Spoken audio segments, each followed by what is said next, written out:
Sini yang tegak. Ya, bismillah. Baik, anak-anak, bagaimana? Sudah pada hadir semua ya? Sudah, Pak. Alhamdulillah. Sebelum kita memulai, Bapak buka dulu. Assalamualaikum warahmatullahi wabarakatuh. Waalaikumsalam warahmatullahi wabarakatuh. Baik, silakan sebelum kita mulai pelajaran, kita berdoa terlebih dahulu agar ilmu yang Bapak sampaikan hari ini bisa bermanfaat bagi kita semua nantinya. Amin. Berdoa mulai. Doa selesai, alhamdulillah. Baik anak-anak, menurut yang sudah Bapak jelaskan pada minggu lalu, kita hari ini akan membahas mengenai yaitu syarat sah jual beli. Nah, Bapak sebelumnya ingin bertanya nih, tahu nggak syarat sah jual beli itu apa? Syarat sahnya terjadinya jual beli itu apa syaratnya? Salah satunya, ada nggak yang tahu? Saya, Pak. Apa? Silakan. Harus balik, Pak. Balik ya. Balik. Nah, ya itu salah satu memang benar ya yang sudah dijelaskan ya. Sebelumnya Bapak akan menjelaskan sedikit. Jual beli dikatakan sah apabila memenuhi syarat-syarat yang ditentukan. Persyaratan itu untuk menghindari timbulnya perselisihan antara penjual dan pembeli akibat adanya kecurangan dalam jual beli gitu ya. Jadi memang syarat sah ini memang dibuat agar tidak adanya kecurangan atau kekeliruan dalam transaksi yaitu jual beli gitu ya. Nah, di sini sudah Bapak tulis yang akan kita bahas hari ini ya. Yang pertama memang di sini ada syarat jual beli. Nah, memang tadi sudah di salah satunya dibacakan oleh kawan kalian ya. Memang syarat sah jual beli yang pertama yaitu orangnya harus berakal. Kenapa orangnya harus berakal? Memang sudah ada di dalam Al-Quran di surah An-Nisa yang artinya, dan janganlah kamu serahkan kepada orang yang belum sempurna akalnya harta mereka yang ada dalam kekuasaan kamu yang akan dijadikan Allah sebagai pokok kehidupanmu. Surah An-Nisa surah keempat ayat 5.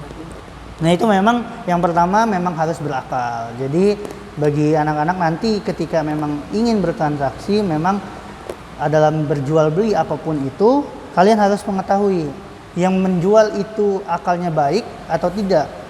Yang membeli juga memang akalnya baik atau tidak gitu ya. Yang kedua memang harus sama-sama mau, sama-sama suka gitu ya. Yang menjual memang suka atau mau menjualnya, dan yang pembeli juga suka mau ataupun mau untuk membelinya. Yang kedua, yang tadi dibicarakan oleh kawan kalian yaitu harus balik. Balik dalam artian sudah cukup umurnya untuk bertransaksi. Memang umur yang sama-sama kita tahu yang sudah balik yaitu sekitar umur 17 ke atas. Nah, itu yang memang bisa kita percaya. Yang selanjutnya kita akan membahas mengenai syarat barang yang dijual. Nah, barang yang dijual juga itu ada syaratnya dalam Islam, gitu ya. Syaratnya yang pertama, keadaan barang suci atau dapat disucikan. Nah, ketika anak-anak menjual barang itu harus dalam keadaan suci, tidak boleh kotor, atau memang barang itu adalah barang yang tidak boleh diperjualbelikan, yaitu haram gitu ya, harus suci. Yang kedua, barang yang dijual memiliki manfaat. Nah, barang yang dijual itu harus memiliki manfaat. Contohnya seperti memang buku. Nih, ini buku yang dibaca oleh Ananda Kennedy, ini bermanfaat tidak? Bermanfaat, Pak. Bermanfaat ya. Ketika Kennedy memang ingin menjual buku ini kepada Fajar, itu bermanfaat atau tidak bagi Fajar? Bermanfaat, Pak. Bermanfaat kan? Iya. Dan bermanfaat juga nggak kepada Kennedy? Bermanfaat. Jadi, Nah, memang yang kedua syarat barang yang dijual itu harus bermanfaat, ya. Yang selanjutnya barang yang dijual adalah milik penjual sendiri atau milik orang lain yang dipercayai kepada orang tersebut untuk menjualnya. Misal Ananda Kennedy ini mempercayai barang bukunya ini kepada Fajar untuk dijual atau dipromosikan kepada kawannya gitu ya. Itu diperbolehkan.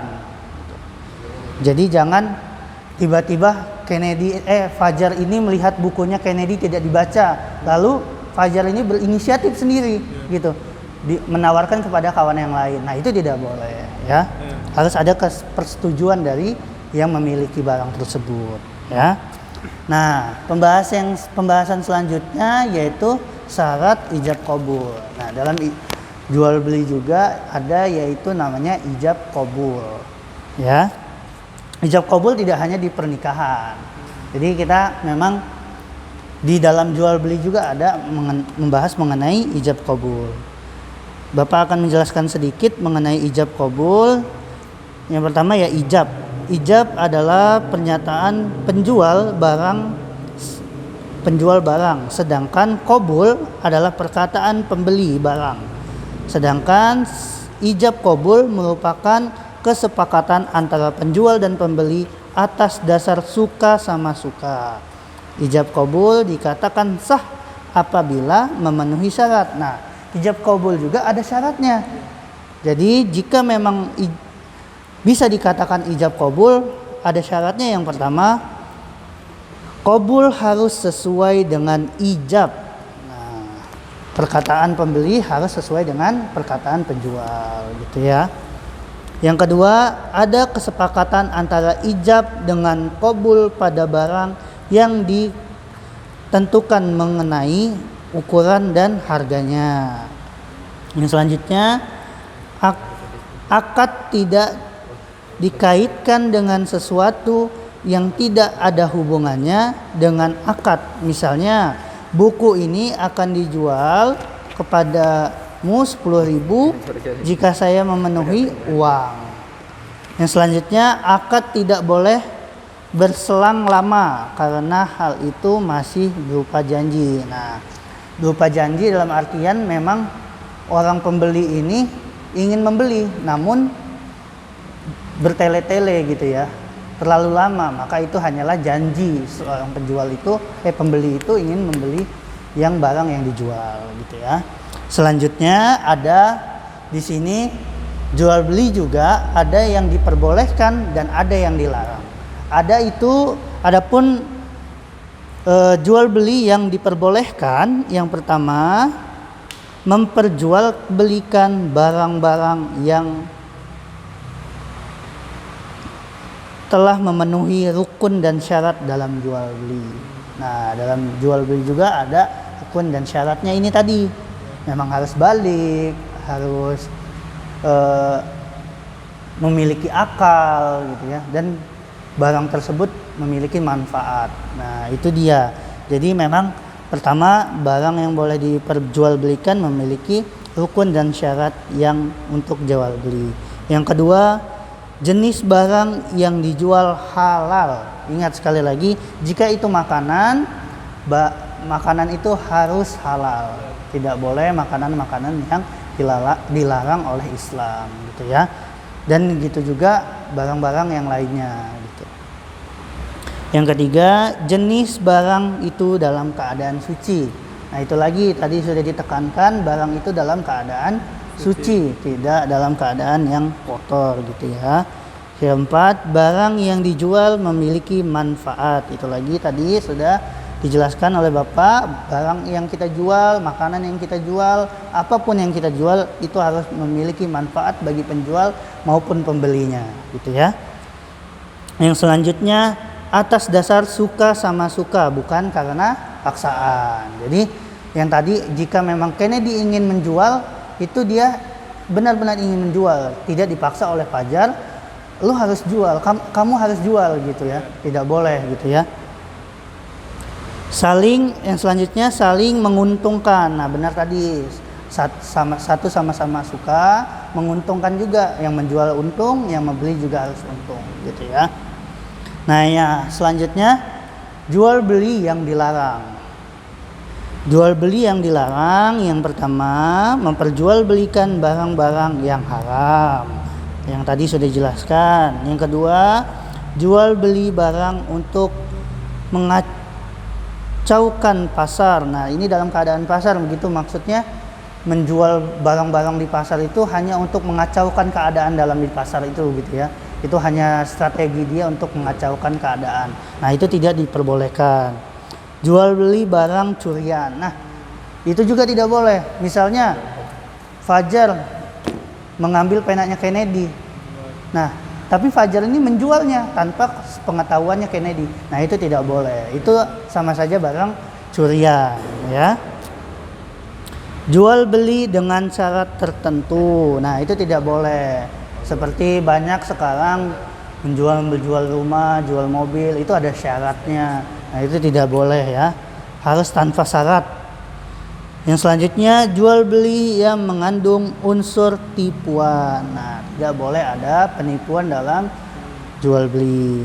Selanjutnya jual beli barang yang belum jelas, misalnya menjual ikan dalam kolam, maksudnya ya ketika kita menjual sesuatu itu harus jelas dalam artian yang menjual itu harus menerangkan kepada penjual bagaimana bentuknya, bagaimana ukurannya, bagaimana apa yang ingin dia jual. Misal dalam ikannya ini ikan apa? Ikan mas, ikan lele, ukurannya berapa? Beratnya ini berapa? Gitu lah. Nah itu harus jelas, timbangannya itu harus jelas juga. Ya. Selanjutnya jual beli barang untuk ditimbun. Nah ini tidak boleh. Memang sekarang juga banyak yang seperti minyak makan, itu membeli minyak untuk ditimbun. Ketika kita susah untuk minyak, susah dalam mencari minyak, orang ini banyak minyaknya, ya itu tidak boleh ya. Kita tidak boleh serakah dalam artian. Misalnya serakah, tidak boleh, itu sama saja kita serakah. Kita menimbun, lalu ketika orang susah kita menaikkan harganya berkali-kali lipat, itu tidak boleh ya anak-anak ya. Sudah bagaimana ini tadi syarat sah jual beli ini sudah jelas atau belum bagi anak-anak? Yang sudah Bapak jelaskan tadi ada syarat jual beli, syarat barang yang dijual, syarat ijab qabul, syarat barang yang diperbolehkan dan dilarang. Itu bagaimana? Sudah jelas atau tidak anak-anak? Jelas, Pak. Jelas ya? Alhamdulillah sudah jelas, Pak. Alhamdulillah. Nah, di sini memang selanjutnya Bapak akan memberikan tugas untuk anak-anak, nanti mungkin bisa dicatat ya. Nanti tugas ini bisa dikumpul di minggu depan sebelum kita akan membahas materi yang selanjutnya. Jadi yang pertama, ini pertanyaannya hanya 2. Ini ada di dalam pembahasan tadi ya. Yang pertama, ciri-ciri jual beli yang diperbolehkan dalam Islam. Dicatat ya. Yang kedua, agar jual beli diberkahi, maka antara penjual dan pembeli harus memenuhi. Nah, itu titik-titik. Nanti silakan ditulis pada anak-anak ya. Nanti dikumpulkan minggu depan dalam pelajaran yang sama dengan Bapak sebelum kita membahas permasalahan materi yang selanjutnya. Anak-anak semua mengumpulkan dulu terlebih dahulu tugasnya. Baik, apakah ada yang ingin bertanya dari penjelasan tersebut? Jual beli? Cukup ya? Pak. Alhamdulillah kalau cukup. Mungkin karena waktu sudah melampaui batas gitu ya, sudah terlalu lama. Bapak tutup saja. Akhirul kalam, kita tutup dengan hamdalah. Alhamdulillahirabbil alamin. Alhamdulillah, semoga ilmu yang kita dapatkan hari ini bermanfaat. Amin ya rabbal bagi alamin. kita maupun bagi orang-orang yang ada di sekeliling kita. Amin. Amin. Bapak tutup. Assalamualaikum warahmatullahi wabarakatuh. Waalaikumsalam warahmatullahi wabarakatuh. Terima kasih Pak. Ya, sama-sama.